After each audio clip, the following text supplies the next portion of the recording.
can't just say we're eating chicken soup as if chicken soup is something that everybody knows about. So chicken soup is something special. And chicken soup, especially for us Jews, they used to say that it's like penicillin. Right. I think that is a wrong notion. You know why? The chicken soup already had this magic about it before penicillin was ever discovered. So when I think chicken soup, I already have a smile on my face, because it doesn't matter in which Jewish household that you're invited or you are preparing, that chicken soup has to be there on Friday nights and on the holidays, on Pesach, on all of the other holidays. So chicken soup, you have to say kind of with enthusiasm. I know that for my children, the minute that you say chicken soup with matzo balls, there's a smile on their face. It means family time, it means Shabbat, it means we're together, and it means that my high-level tension relaxes. Everybody relaxes. In all the years I've been writing about Jewish food, I must have tasted thousands of bowls of chicken soup, and I've discovered that everybody's mother, or in some cases, everybody's grandmother, makes the best chicken soup in the world. In fact, they are all wrong. My mother's is the best. And then there's the great matzo ball debate. There are sinkers, there are floaters. There are the ones with schmaltz and the ones without. I've even had them with pecans in the middle. Eddie Schoenfeld learned how to make chicken soup and matzo balls from his grandma Goldie in Brooklyn. Little Eddie grew up to be a restaurateur as well as a nationally renowned expert on Chinese food. But with all that, Eddie hasn't forgotten his roots, and for my money, his chicken soup and matzo balls are right up there with the best, almost as good as my mom's. Listen, I can't think of anyone better to teach me how to make chicken soup than you. Well, good, thanks. My first cooking class teacher. Okay. Well, I'm going to be making chicken soup, type of chicken soup that I grew up with when I was a kid. In Brooklyn? In Brooklyn, in my grandma Goldie's house. Okay. And she cooked for about 40 people every day. And chicken soup was something she made very, very frequently. She usually made chicken soup with a fowl. And so today I've gotten us one big fat 6-pound fowl. This is a hen, and it has to be cooked for a long time. The bones are hard. The meat takes a couple of hours to cook, much more than a regular chicken, but it has a lot more flavor. Right. It's what we call a soup chicken. I've also, because we have a big pot, gotten some chicken parts, some backs and necks, and in this case these are rib cages. And where are the feet? And the feet are right here. And these days you can't buy feet except at a Jewish butcher, and they're hard to buy there, or where I got these in Chinatown. And if you notice, these chicken feet still have the little chicken nails on them. And one of the things you have to do is cut those off. And chicken feet add a great deal of body and gelatin to the soup. Then we're going to get a strong chicken flavor, and we're going to make it aromatic with soup vegetables. All right. And when I was a kid, all the vegetables that we used, such as celery and parsnips and carrots and parsley root, we would cut and tie in such a way that we could fish it out of the soup and make it a course of the meal. So what I've done is I've, just gone to my local market and got some celery. And for this, we can use the outer parts of the celery. I'll take these over there and wash them in a second. And chicken soup tastes really good with celery leaves. The leaves are really part of the trick. One of the other tricks is that you don't want to have the vegetables in the soup for a super long time, 4 or 5 hours, because their freshness will go. Right. So when we're cooking a fowl, what we'll do is we'll start the soup with a leek, with an onion, and later on we're going to put in our aromatic vegetables. After how many hours? Well, about an hour before the soup is done is when you want to put them in. And then you're going to put in a little fresh dill and a little parsley. It'll give it a really nice bouquet. And it'll also make the chicken fat really flavorful. And we're going to use that chicken fat later on to make matzo balls. That's part of the key of making a tasty matzo ball. Great. So here we have our celery. And this is, we've peeled it already. But smell this. This is a parsnip. It has a really great smell. And this is a very nice time of the year right now for parsnips and root vegetables because it's the winter when they're sweet in the ground. But usually we can't get real fresh ones because usually in February when we're filming this, the ground is frozen solid. But this year's been so warm that these were dug fresh just the other day. I bought these in the green market. Oh, and they're really sweet and fragrant. What we're going to do with this is we're going to cut it into kind of long pieces that we can eventually just kind of tie up so that we can fish them out of the soup. And when they come out of the soup, they'll be in shape and kind of ready to put right on your plate.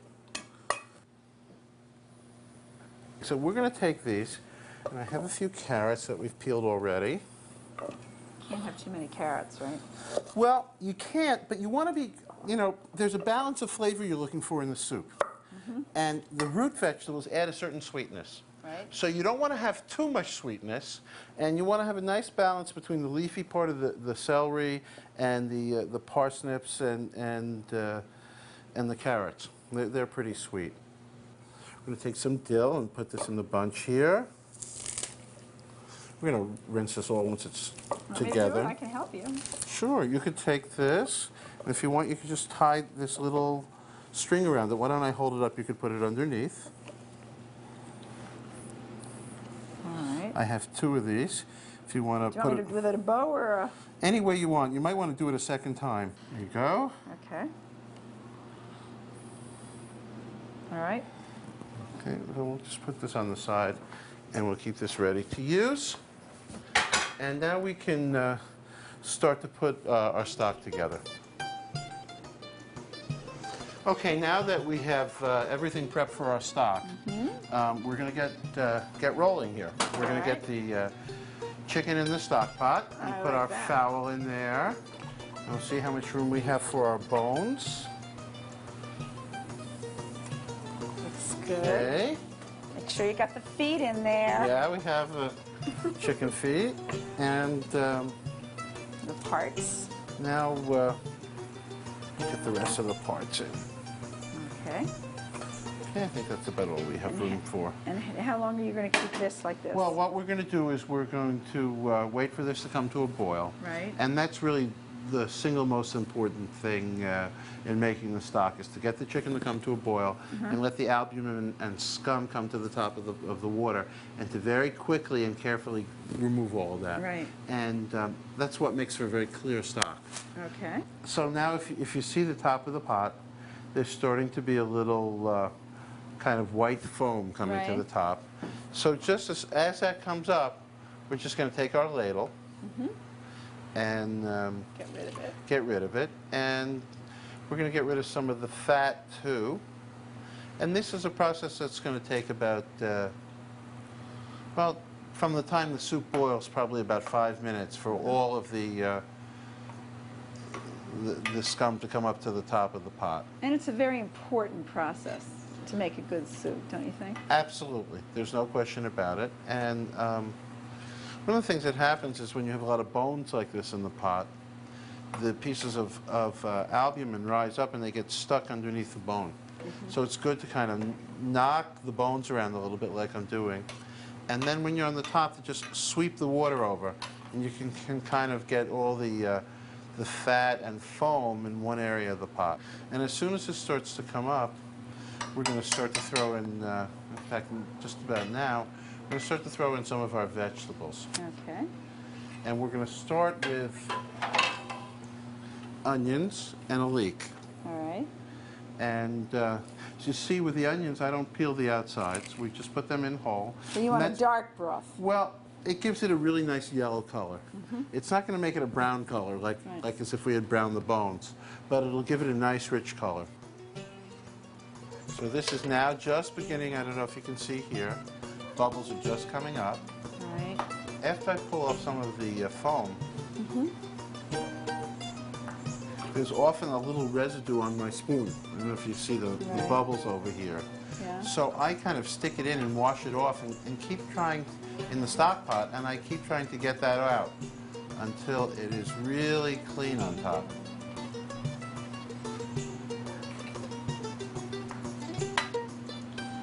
So you have to have patience when you're making your chicken soup.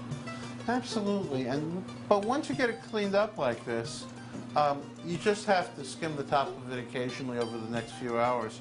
And it really is very simple. You don't have to pay much attention to it. Now this came to a fast, hard boil. Right. And I've lowered the temperature. There's just a little fat on top. There's almost no foam of any kind. And this is now ready to cook.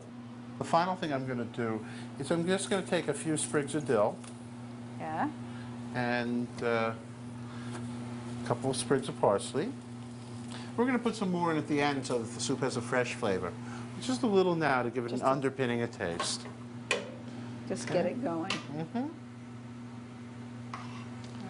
And I don't think you saw it, but I put a sprig of fresh thyme in there also. Sounds good. I guess I can wait for an hour, hour and a half. Well, you wait and see what happens. Okay.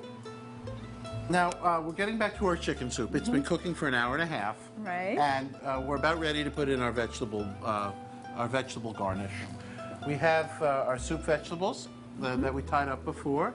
The parsley root, the carrot, the turnips, the parsnip, and our dill and our parsley. And we're they're just all going in a bundle. They're all in a bundle. And what we're going to do is we're going to turn the light up just a little to bring it to a boil to make sure that there's no more foam or scum on the soup. And we're just going to leave this in here and let it cook for a little over an hour. All right. Joan, now that we have our soup simmering away and the vegetables going, we're going to start to make our matzo balls. It takes about an hour, hour and 15 minutes from the time we start the matzo balls until the time they're ready to serve. Okay. The first thing we're going to do is take our matzo meal. I have a cup of matzo meal here. Okay. I go for somewhat fluffy but solid matzo balls. I like them fluffy, and I use a little baking powder. During the year. During the year. At Right. Passover, you'd leave it out because Okay. it's not pesadika. But for a cup of matzo meal, I use about a scant teaspoon of baking powder and a teaspoon of salt. Okay. And I just mix that in fairly evenly. And then we're going to take our eggs.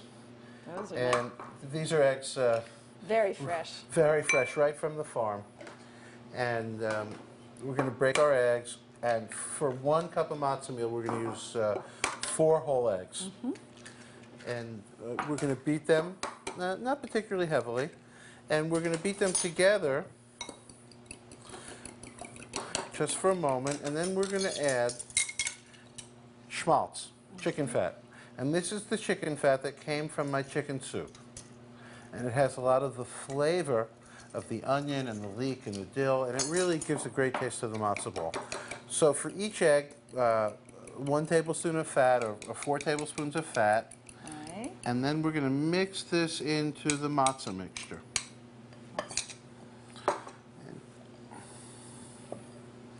Of course, I know you probably wouldn't do this, but I've actually experimented. You can add some more liquid and less fat if you still want the schmaltz. Actually, I'm about to add my liquid, Okay. and I'm going to add some soup stock. And I'm going to start with 4 tablespoons of stock, a little bit less, because the volume of the eggs varies, so we can always add a little bit more. And what we're going to do is mix this thoroughly, and we're going to let this sit in our refrigerator. What we want is we want the matzo meal to Right. kind of swell up. If there's not enough liquid in the matzo balls, the matzo meal won't swell up enough, and they'll come out hard.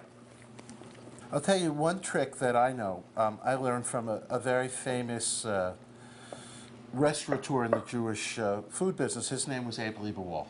He's the great man who ran the Second Avenue Deli for years. Right. In fact, this is his recipe. And he wouldn't use chicken fat because it was too hard for him to get a lot of chicken fat. And what he would use is vegetable oil. And in order to give it some flavor and character, he would cook it together with onions. And He would drain off the onions, use them for another purpose, and use the onion-flavored oil. Oh, oil that's a good in his idea. matzo balls. But for this day, I think that we're going to use real fat and real soup stock. I'm just going to add a little more. My sense of it tells me it needs to be just a little bit looser than this. And what's your secret to light matzo balls? Or do you not like light matzo balls? well, the secret is really just having it leavened enough and have the right amount of liquid in at this stage. Right now, this is too soft to mold. Right. And what we're going to do is we're going to put in just a couple of grinds. And this is white pepper I have in here. We don't want to have black pepper. And then we're just going to put it in the refrigerator. And you want this to sit now for a little bit less than half an hour.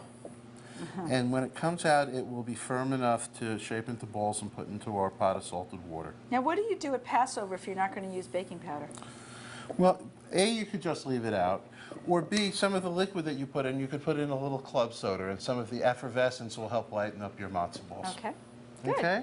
And so these are ready to go where they are. They just have to sit for about 20 minutes to half an hour. All right. Okay?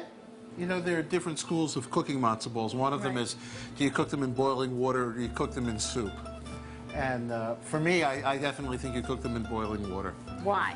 Well, matzo balls start off real small and they absorb all this water and swell. Right. So first of all, we've gone to a lot of effort to make the soup, and we want to drink the soup. We don't want the matzo balls to absorb all the soup. And you'll Secondly, we want our soup to be very clear. Right. And if we start to cook our matzo balls in the soup, little pieces of the matzo meal break off and kind of make the soup a little cloudy. Gotcha. So I definitely believe in boiling water for my matzo balls. All right. When you put the matzo balls in the water, you want the water to be boiling kind of hard just at the very beginning so that the matzo balls set, and then you want to lower the temperature. So here we have our salted water, and here we have our matzo ball mixture. And if you notice before it was all creamy, now it's hard. real hard and firm. Like that. I gotcha. You see? And it's ready to be formed into a ball. And one of the tricks in making matzo balls is to use cold water so that you can get a nice smooth texture. And we're going to take a spoonful of the mixture and we're going to put our hands in the water. Right. And that'll help keep it from sticking to our hands. And you see how nice and smooth the outside of the matzo ball is? Yes. And then we'll just drop it right into our water like that. And you have to do that each time, or almost any. Yeah, I think that a little water on the outside is good each time. And if you notice, I just put one hand in the water, just so that the outside of the matzo ball is nice and smooth. You know, in my family, for Passover, we would make special noodles. And we called them pesadika noodles. And we would have them in addition to matzo balls. And what they were little crepes made from egg and potato starch and water and salt. I know those, sure. And when I was Hungarian relatives, I can see. that's right. And when I was a kid, that was a real favorite food of mine to make for the holidays. And as you can see, the matzo balls are going in here. Right. They're about the size of a ping pong ball, and they're going to blow up considerably. Matzo balls are funny. You'd think that they would cook, you know, very quickly, but actually they take about 35 minutes, Right. more or less. It depends a little bit on, you know, how big they are. And the trick is for them to absorb water, and especially all the way to the inside. And then when they're done, we're going to take them out, and we are going to drain them, and we're going to put them in our soup for the last couple of minutes. So the water that's on the outside of the matzo balls now will be replaced by soup, and they'll have more taste. My next question is, how do you like them? Soft? The ones that Well, plummet to the floor? The ones that are I like hard my as matzo balls cannonballs? soft but firm, Okay. which is to say soft on the outside, but not too soft. You don't want them to fall apart, and you certainly don't want them hard. Well, I'm in agreement with you. Now, do you keep it like this, or you cover No, it? we're going to get a cover for our pot. It's right in back of me. And we're going to make sure all the matzo balls have risen to the surface, which they have. And then we're going to keep the pot just lightly covered, or in kind of a jar slightly. Why? And don't want it to cook too hard, but we want the steam to come in to the top and to make the top of the matzo ball cook just as well. In fact, one of the things you can do is you can feel with your finger the tops of the matzo balls, and at a certain point you can kind of push them down, and you want to use a spatula really, and flip them over to make sure they cook evenly on both sides. Okay, Joan, so in about half an hour, now you're going to be eating chicken soup and fresh cooked matzo balls. Looks like it's going to be the best I've had so far. Eddie, it's been 30 or 35 minutes and I'm starving. What's happening with your matzo balls? The matzo balls finished cooking a moment ago. Yeah. And I fished them out of the water. And then as you see here, I heated up my broth and I put them in the broth. And we've just kept them in there for, just 2-3 minutes. They absorb some of the soup flavor. And we're ready to serve it. I'm going to bring it over here. I'm going to have just a little bit of dill. I like the way you Little chop fresh that. dill. We're just going to throw that in, and it's ready. Take our matzo balls out. Looks good. Looks wonderful. Soup has a really nice smell. Have you ever done the unorthodox trick of taking the soup with the matzo balls and freezing it? I haven't. It works. Really? Well, usually in our family, when we make fresh matzo balls, they're gone pretty fast. Right. So here you go. When it's hot, maybe you want to cut a piece and blow on it and take a taste. Here's a fork, knife for you. Spoon. A spoon. A spoon. Now, some families, they put some vegetables in, some of the carrots from the broth. That's nice too. But I like it just plain like this. You're a matzo ball purist. The broth is wonderful. It is full of flavor. Okay. Yeah, and it's nice to have just the dill cooked into the broth and then a little fresh dill right at the end, I think. Hot. Oh, it's good. Wonderful. Not too light. A little bit of punch. Excellent. Yeah, and I have a little bit of a salty palate. I like enough salt in my matzo balls. I think that gives them a lot of flavor. Well, actually, you only put a teaspoon of salt in all those matzo balls. Maybe in your soup. No, most of it, well, there's salt in the soup, but most of it is in the matzo ball right here. And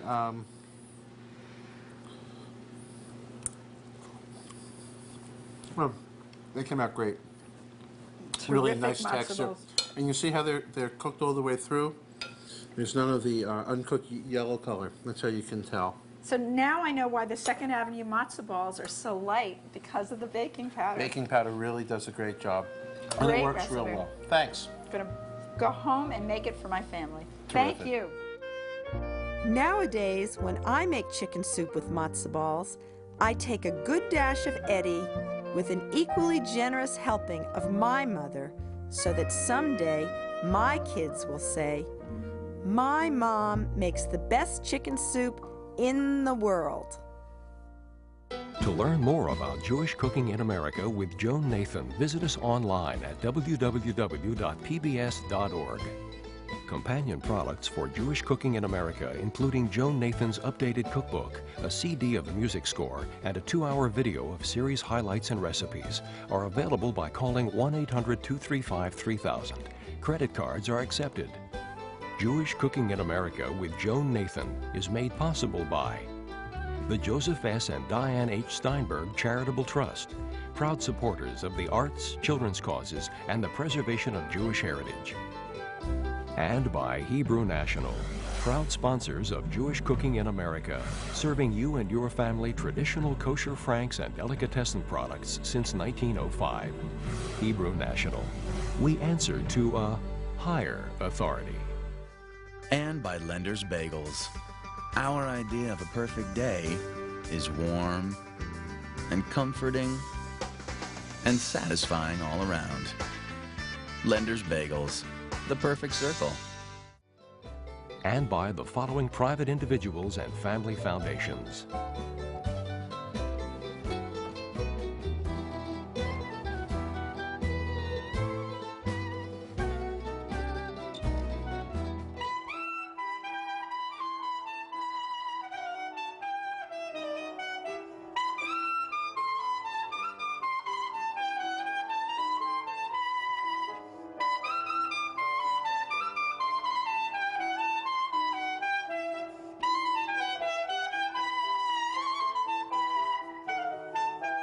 This has been a co-production of Joan Nathan, Frappé Productions, and Maryland Public Television. This is PBS.